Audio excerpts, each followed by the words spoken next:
a bit of good news for DC fans, which we don't get that very often. It's usually the MCU just completely dominating. And so it's good to hear that DC movie, The Batman, predicted to gross more than the Eternals' entire domestic run in its opening weekend. Now, okay, that's not shocking really to anybody. That's not the shocking part. And you also have to realize the Eternal is on the bottom end of what the MCU used to be. We're not talking about powerhouses like Iron Man, Captain America, or any of that. We're talking about the Eternals here. Basically, a movie that no one wanted to see in the first place. So it's room for celebration. It's a start in the right direction for DC, but it's still a long ways off. Still a long ways off from dominating the box office like it should. It says box office tracking website Box Office Pro released its long range box office forecast for the upcoming The Batman film from director Matt Reeves and starring Robert Pattinson as Batman and Zoe Kravitz as Catwoman. Box Office Pro claims the Batman is poised to join the club and reinvigorate the theatrical marketplace when it debuts just 4 weeks from now. They support their claim by noting Batman is arguably one of the most valuable and reliable pop culture icons when it comes to the box office, evidenced by numerous blockbuster performances across multiple generations of moviegoers, from Tim Burton's 1989 film to Chris Nolan's early 2000s trilogy and Zack Snyder's Batman v Superman Dawn of Justice in 2016, which is the truth. Everybody loves Batman. Everybody loves Batman. Batman is, I would say even more than Superman, is one of those mainstays that just can't be brought down, even if it's a bad movie. People, it seems like it doesn't hurt Batman fans one bit. They just move on to the next one and pray that it's good. That is the wonderful thing about Batman. I mean, and you also have to realize it's not just Batman movies. The comics have been great when it comes to Batman, or for the most part, have been great. And then they have the animated series, which I absolutely love every single one of them. I don't feel like they've missed out on any of them. Um, that always brings in newer audiences to Batman, a newer generation over and over and over again. And it's just more to love about this iconic character.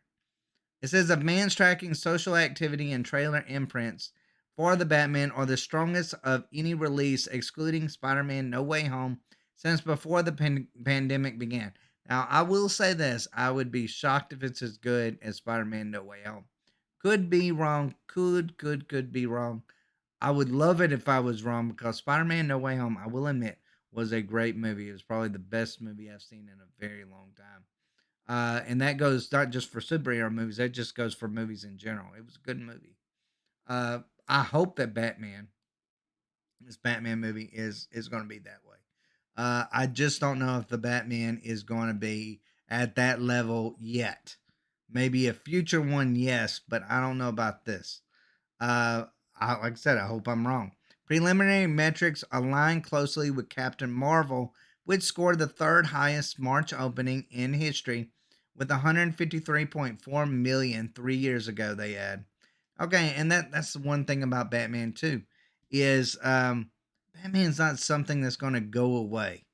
It's not going to be like do good on his first week and do terrible on his second week, unless it's just an awful film, which they haven't made really just that awful, horrible, terrible Batman film that everybody just despises. This isn't Star Wars. This is Batman, and he's been reliably good. This movie will continue to grow as the weeks go on. I think it's going to be number one for a very, very long time. It says specifically, Box Office Pro predicts the film will earn between 135 and 185 million in its opening weekend on March 4th. They also predict the film will gross between 340 and 540 million in its entire domestic box office run, which is pretty big. If the Batman is anywhere near the upper end of the prediction, it will gross more than Marvel Studios' Eternals did in its entire domestic run, which isn't a shocker. But hey, like I said, it's still defeating an MCU film, and I'm cool with that. The numbers report Eternals only earned 164.8 million at the domestic box office. In fact, the Batman hits the upper end of 185 million. It would outgross Black Widow's entire domestic run at the box office as well, which again, bottom rung of the MCU. That film earned 183.6 billion at the domestic box office.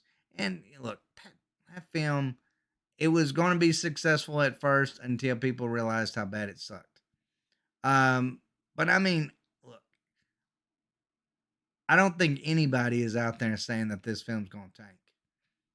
I don't think anybody thinks this film is going to tank. I've never heard one single person that said that this film is going to tank. I mean, the only thing that has held this film back is that it's been stalled. That's it.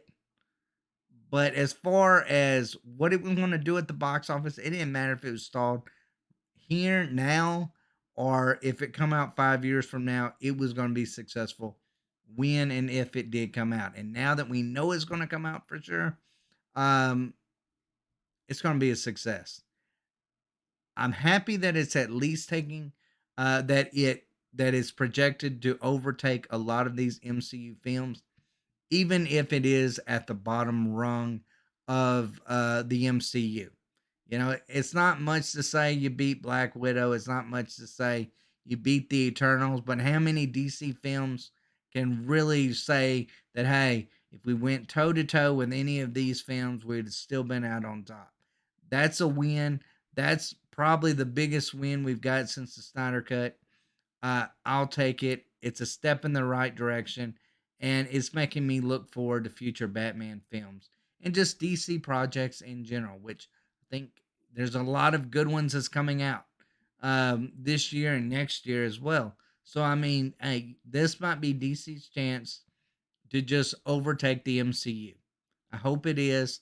I'm praying it is because a lot of these films, I mean, love or hate DC, um, these upcoming films and these franchises are franchises that a lot of fans have been waiting years to see. I mean, you take Black Adam, for instance, that's one that I am looking forward to greatly. I could not wait to see that film. But hey, you know what? The Batman's up there too. So I'm happy about this. This is good news. This is good news. Good news. Not saying that I want the end of the MCU. Don't want the end of the MCU. It's just this last phase of the MCU has been really piss poor. And if it doesn't turn around, I don't know how much longer I'm going to be a viewer of it as well. But anyways, guys, let me know what y'all think down below. Do you think the Batman's going to be as big of a success as what it's predicted to be? Let me know in the comments down below. As always, guys, thanks for watching. Y'all take care.